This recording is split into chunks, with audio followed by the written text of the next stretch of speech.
Hello friends, সবাই কেমন আছো বলো। আজকে কিন্তু দুপুরবেলা আবার আমরা সবাই মিলে চলে গেছিলাম সেই শ্রীগুরু উৎসবের পুজো দেখতে আর সাথে ভোগ খেতে। তো চলো এখন দেখে নাও যে শ্রীগুরু উৎসবের পুজো হচ্ছে, সেইটুকু একটু তোমাদের সাথে শেয়ার করি।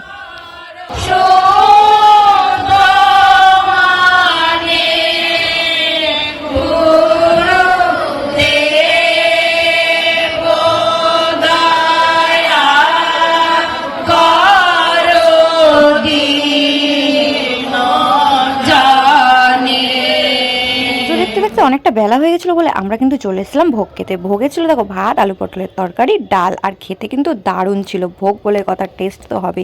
আর এখানে দেখো কচি কাচার দল কিন্তু এক জায়গায় বসে গেছে, আর আমি আর আমার বোনও কিন্তু এক জায়গায় বসে গেছি, আর ওই যে আমার দুই মামি ওদিকে বসেছে। তো চলো আমরা কিন্তু এইভাবেই আনন্দ করি সব জায়গায় গিয়ে, সে পুজো বলো আর যে কোনো অকেশনে বলো। তো চলো অনেক বকবক করে নিয়েছি, এবার পাতে কিন্তু প্রসাদ পড়েই গেছে। প্রসাদে কিন্তু আলু সিদ্ধ মাখা লাল লাল আর ডাল, আর সাথে আলু পটলের তরকারি। তো চলো প্রসাদ খাওয়া কমপ্লিট হয়ে গেছে, এবার বাড়ি যাব। আর ভিডিওটা ভালো লাগলে অবশ্যই লাইক কমেন্ট করে দিও। আবার দেখা হচ্ছে নেক্সট ভিডিওতে, আর সবাই একটু প্লিজ সাবস্ক্রাইব করে দিও। চলো টাটা, বাই বাই, আর সবাই অনেক অনেক ভালো থেকো।